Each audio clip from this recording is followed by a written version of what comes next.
El incidente del Paso Dyatlov. El misterio de los alpinistas desaparecidos en 1959, conocido como el incidente del Paso Dyatlov, es uno de los enigmas más perturbadores y desconcertantes en la historia de la exploración. Todo comenzó cuando un grupo de 9 amigos, liderados por Igor Dyatlov, emprendió una expedición de esquí de travesía en los montes Urales, en la entonces Unión Soviética. El grupo, compuesto en su mayoría por estudiantes universitarios y entusiastas del alpinismo, tenía la intención de escalar el monte Otorten, una montaña de la región. Sin embargo, lo que comenzó como una emocionante aventura al aire libre pronto se convirtió en una pesadilla de proporciones inexplicables. Después de acampar en la ladera oriental del Paso Dyatlov, el grupo parecía haber desaparecido sin dejar rastro. Sus tiendas de campaña fueron encontradas abandonadas, con los objetos personales de los alpinistas aún en su lugar. Sin embargo, faltaban los ocupantes. La búsqueda inicial no reveló ninguna pista sobre su paradero. Fue solo semanas después, cuando los cuerpos de los alpinistas comenzaron a ser descubiertos en condiciones que desafiaban toda lógica y explicación racional. Los primeros cuerpos fueron encontrados en un bosque cercano al campamento base, bajo un árbol y alrededor de una fogata. Estaban vestidos solo con ropa interior o prendas ligeras, a pesar de las temperaturas extremadamente frías que se registraban en la región en ese momento. A medida que se encontraban más cuerpos, la escena se volvía aún más macabra y desconcertante. Algunos de los alpinistas mostraban signos evidentes de trauma físico, como fracturas y lesiones internas, que no parecían haber sido causadas por una caída o un accidente. Además, varios de los cuerpos presentaban extrañas lesiones, como la falta de ojos y lengua, sin signos de lucha ni evidencia de agresión externa. Lo más inquietante de todo era el extraño color naranja que cubría la piel de algunos de los alpinistas, un fenómeno que hasta el día de hoy no ha sido completamente explicado por la ciencia. Esta peculiaridad añadió un aura de terror y misterio al caso, alimentando todo tipo de especulaciones y teorías conspirativas sobre lo que realmente sucedió en aquella fría noche en las montañas Urales. A pesar de las exhaustivas investigaciones llevadas a cabo por las autoridades soviéticas en ese momento, incluyendo autopsias, análisis forenses y entrevistas a testigos, nunca se llegó a una conclusión definitiva sobre la causa de la tragedia.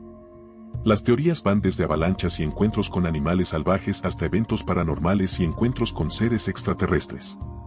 El incidente del Paso Dyatlov sigue siendo uno de los mayores enigmas sin resolver en la historia de la exploración humana, y continúa fascinando y desconcertando a investigadores y entusiastas de lo paranormal en todo el mundo. A medida que pasan los años, el caso sigue generando especulaciones y teorías, pero la verdad detrás de la tragedia permanece envuelta en el misterio, dejando a las familias de las víctimas y al público en general con más preguntas que respuestas. Las cartas del observador. La historia de las cartas del observador es un relato de terror que ha sumergido a una familia en un abismo de miedo, paranoia e incertidumbre. Todo comenzó en 2014, cuando Derek y Maria Brothers adquirieron una lujosa mansión en Westfield, Nueva Jersey, por la considerable suma de $1.3 millones. Lo que parecía ser el cumplimiento de un sueño pronto se convirtió en una pesadilla de proporciones inimaginables. La casa, una majestuosa construcción de 1905, encerraba un oscuro secreto que los Brothers descubrirían demasiado tarde.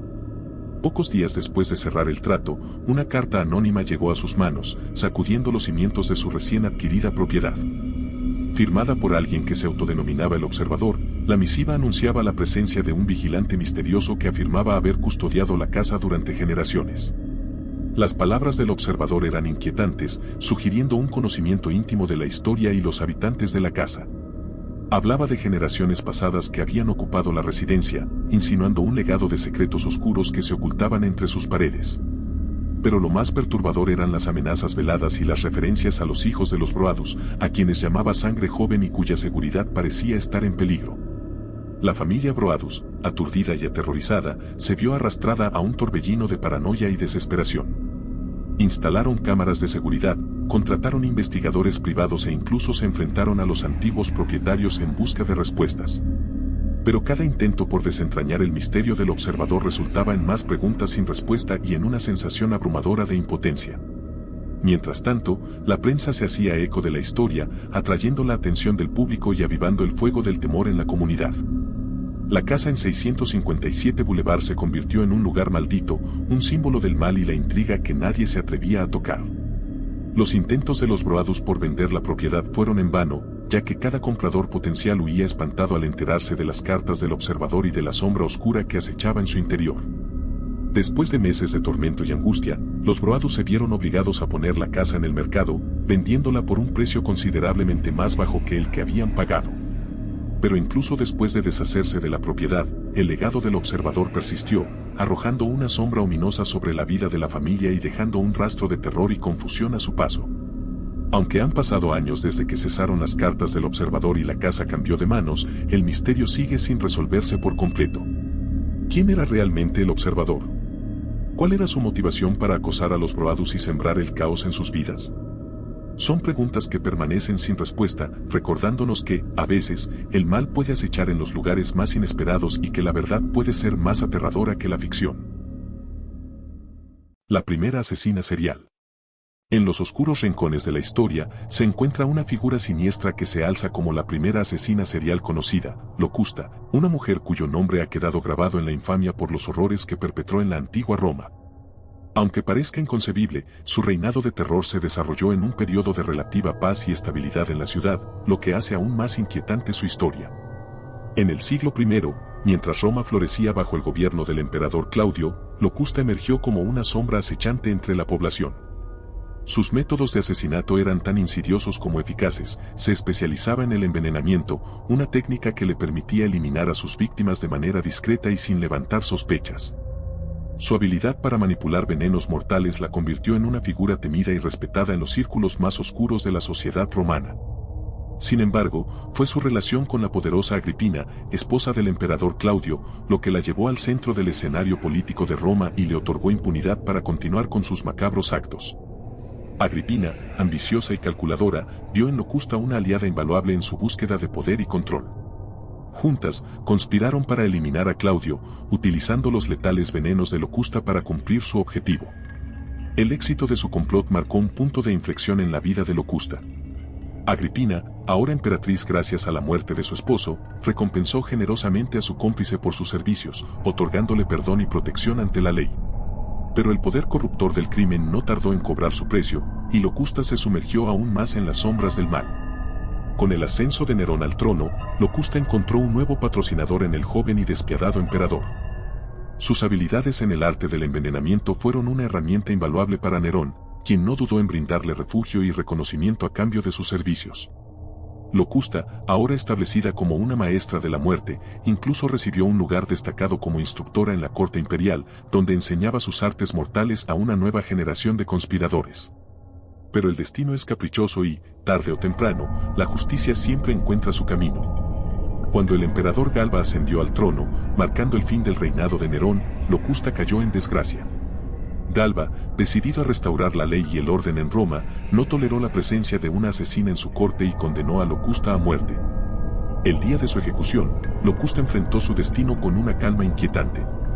Mientras era llevada al lugar de la ejecución, las miradas de los espectadores se posaban en ella con una mezcla de fascinación y horror.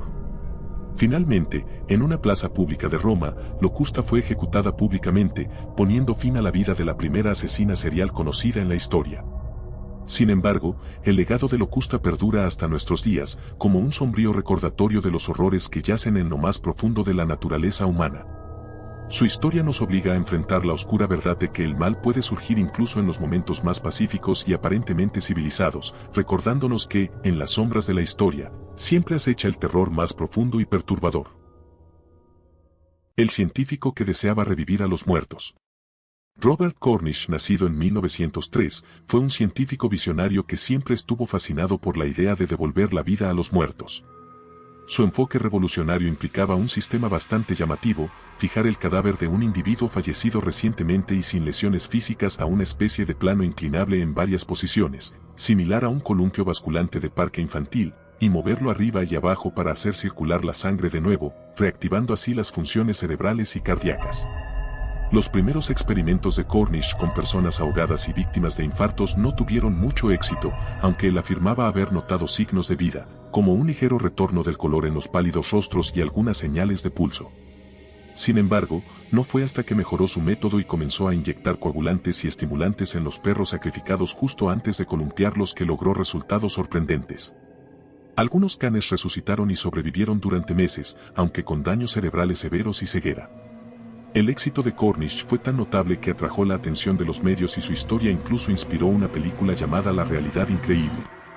Sin embargo, sus controvertidos experimentos también generaron fuertes críticas y debates éticos en la comunidad científica. Se le consideraba un científico visionario, pero también como alguien que traspasaba los límites de la moralidad y la ética en busca de sus objetivos. Cornish también se vio envuelto en otros experimentos igualmente polémicos, como el famoso caso del perro de 2 cabezas ruso y otros intentos de revivir organismos muertos. Estas historias, incluida la del Frankenstein real, forman parte de un legado controvertido que ha sido documentado en el libro El científico loco, una historia de la investigación sin límites. A pesar de los éxitos momentáneos y la fama que alcanzó, el legado de Robert Cornish está marcado por la controversia y el cuestionamiento ético de sus métodos. Su obsesión por la reanimación de los muertos lo llevó a explorar territorios peligrosos y a desafiar los límites de la ciencia y la moralidad, dejando tras de sí un legado oscuro y perturbador que sigue intrigando a generaciones posteriores de científicos y estudiosos. Gracias por sumergirte en el miedo con nosotros. No olvides suscribirte para no perderte nuestras futuras pesadillas. Hasta la próxima, amantes del horror.